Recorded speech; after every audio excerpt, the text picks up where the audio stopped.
Bonjour à tous, bienvenue sur ma chaîne Destinée, j'espère que vous allez bien. Merci à tous les nouveaux abonnés, merci à tous ceux qui me soutiennent sur cette aventure. J'espère que votre semaine a été richement bénie. Aujourd'hui, le thème de la vidéo, comme vous avez pu le voir dans le titre, c'est les pères et les fils. Et je vais m'appuyer sur plusieurs passages de la Bible. Donc en fait là il y a beaucoup de textes qui sont longs et je ne sais pas ce que va donner la vidéo, mais si elle est longue je te conseille de d'abord prendre ta Bible si tu es chrétien s'il te plaît, de prendre ta Bible, de prier avant, de te mettre bien dans les conditions s'il te plaît, parce que là ça va être comme un peu une étude biblique, de te mettre un peu dans les conditions si tu peux, et donc de mettre pause là et de revenir quand tu seras prêt quoi.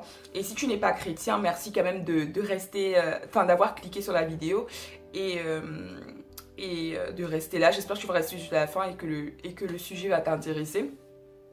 Donc je lis dans Zacharie 1 qui dit: Le 8e mois, la 2e année du règne de Darius, la parole de l'Éternel fut adressée au prophète Zacharie, fils de Béréchia et petit-fils d'Ido. L'Éternel a été très irrité contre vos ancêtres. Annonce-leur donc: Voici ce que dit l'Éternel, le maître de l'univers. Revenez à moi, déclare l'Éternel, le maître de l'univers, et je reviendrai à vous, dit l'Éternel, le maître de l'univers. Je ne sais pas si vous avez vu, mais en 2 versets, à chaque fois que Dieu parle, il donne son statut, il donne il donne son statut maître de l'univers. Et ça même c'est fait bien avant dans Agé. Dans tout Agé, quand vous lisez tout Agé, quand il est parlé de l'Éternel, de Zorobabel et de Josué, à chaque fois le nom est donné ainsi que la position. Où il est dit, par exemple, au gouverneur de Juda, Zorobabel, fils de Jétiel.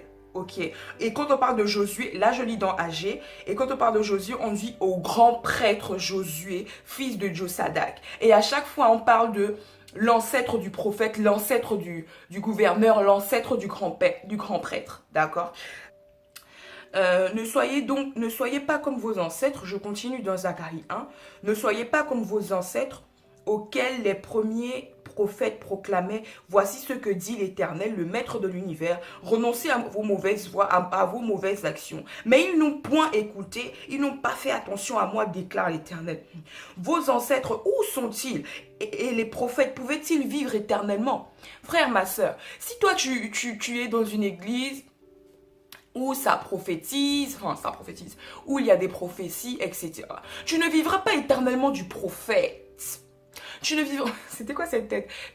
On ne vivra pas éternellement des prophètes. C'est-à-dire qu'à un moment donné, Dieu dit que on doit même tous chercher le don de prophétie. Tu vois? Parce que tu parles en langue, c'est bien, mais si personne ne te comprend, à quoi ça sert? Si tu parles en langue, c'est bien, mais si toi-même tu ne sais pas interpréter, garde-le pour toi, ne le montre pas à l'église. Tu vois ce que je veux dire? Donc Dieu dit que mais si tu rentres dans la maison de quelqu'un et que tu prophétises, que tu donnes une parole de connaissance sur sa vie, la personne sera édifiée. Si tu viens devant quelqu'un, tu fais chez les babas, la personne va dire mais tu vois, on doit tous chercher le don de prophétie. Et je sais que c'est pas facile, je sais que venir avec la prophétie, beaucoup de choses qui peuvent dans une certaine mesure nous faire peur ou dans une certaine mesure nous faire un peu reculer, nous dire non, je vais d'abord me calmer et tout avant. Mais voilà, on ne peut pas vivre éternellement des paroles des prophètes. Et moi, je sais qu'à un moment donné, c'était ça mon problème. Je disais non, il faut que telle personne me parle, il faut que j'aille voir telle personne parce que telle personne a le don de prophétie. Et je sais que si Dieu parle à cette personne, non, non, bro. Dieu m'a parlé par rapport à ça. Et véritablement, on ne vivra pas éternellement des prophètes. Et quand les prophètes nous parlent et qu'il faut avoir le don de discernement, on est d'accord parce qu'il y a prophète et prophète.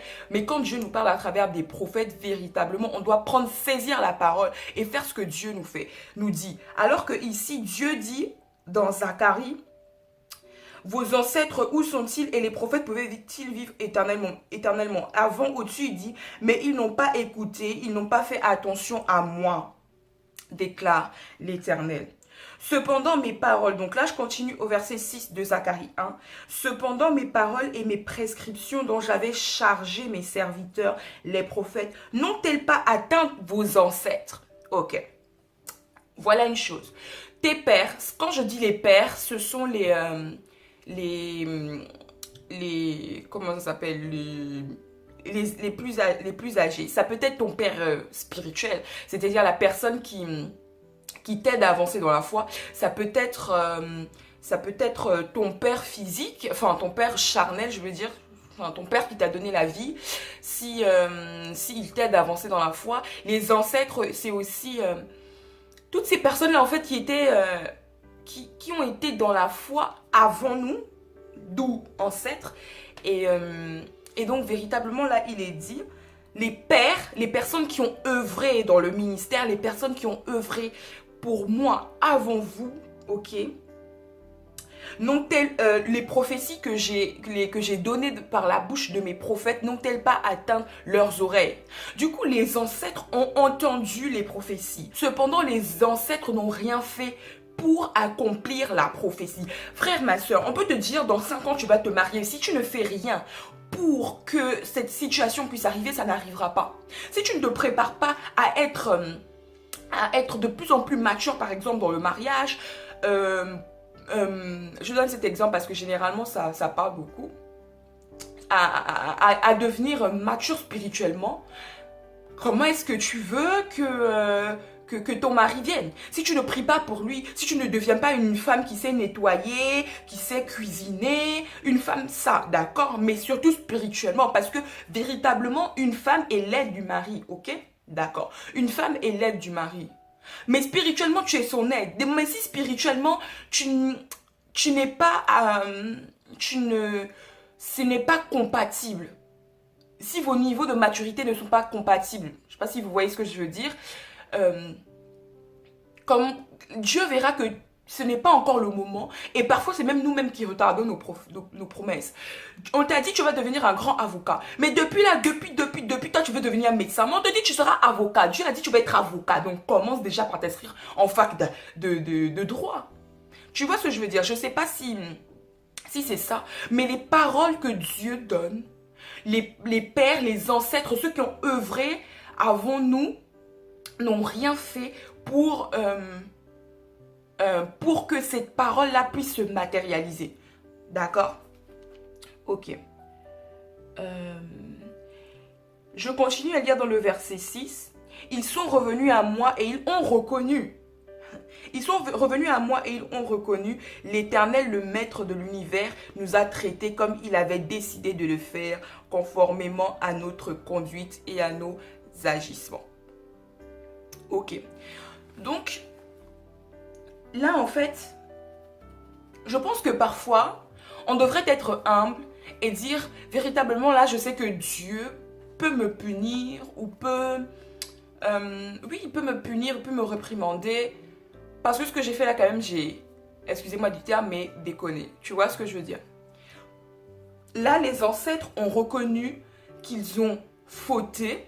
D'accord? Ils ont reconnu qu'ils ont fauté et ils ont dit l'Éternel, le Maître de l'univers, encore, tu vois, le Maître de l'univers. Parce qu'à chaque fois, il y a une condition de soumission.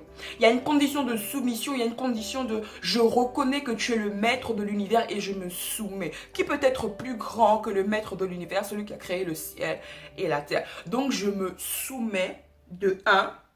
Il nous a traités comme il avait décidé de le faire. Ok, Dieu avait déjà décidé de nous traiter d'une certaine façon. Et parce qu'en fait, on a endurci nos cœurs et parce qu'en fait, on a mal agi, il a raison de nous traiter de cette façon-là. Conformément à notre conduite et à nos agissements. C'est comme quand tu élèves un enfant.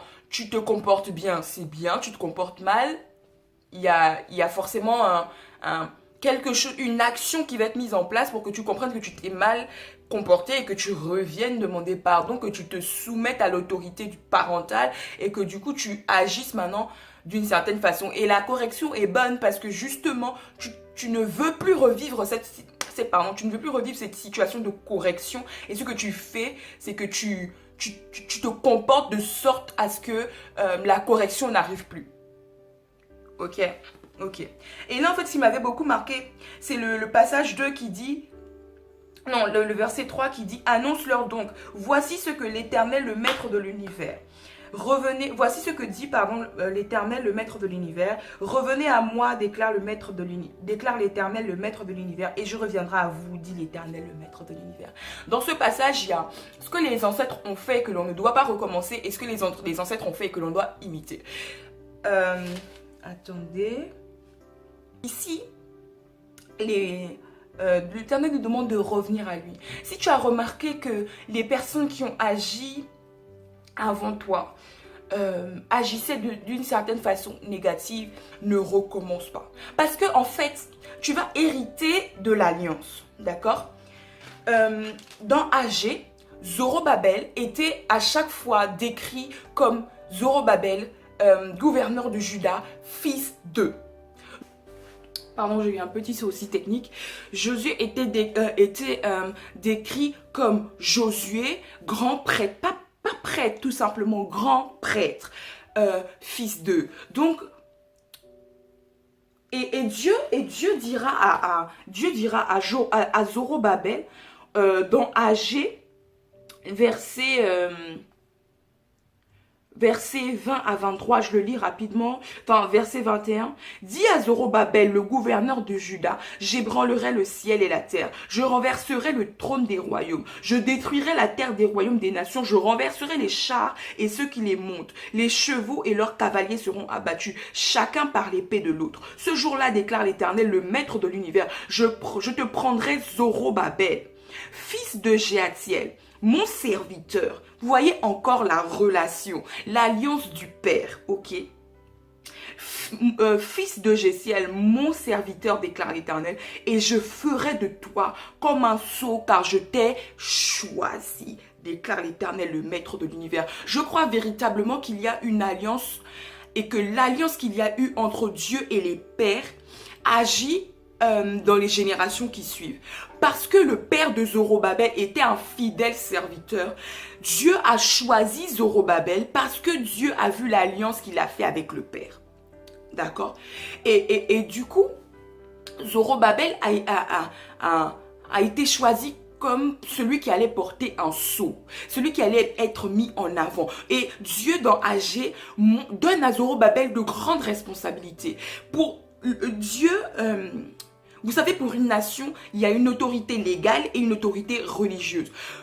Dans Juda, Zorobabel était l'autorité légale parce qu'il était montré en tant que gouverneur, et Josué était montré comme l'autorité religieuse parce qu'il était le grand prêtre. Et tout ça parce qu'il y a eu des deux côtés des alliances des pères. Ok?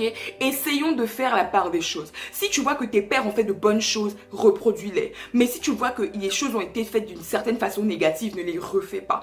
Et surtout, si tu sais que tu fais quelque chose de mal, reconnais l'autorité suprême de Dieu, reviens à lui, soumets-toi et demande pardon afin de mieux avancer. Un dernier passage que je vais utiliser, c'est celui de Sophonie 3, verset 7 qui dit... Je disais, si au moins tu voulais me craindre, ça c'est l'Éternel qui parle. Je disais, si au moins tu voulais me craindre, accepter la correction. Ton habitation ne serait pas détruite. Toutes les interventions dont je t'ai menacé n'arriveraient pas. Mais ils se sont empressés de pervertir toutes leurs actions. Si seulement tu pouvais accepter la correction.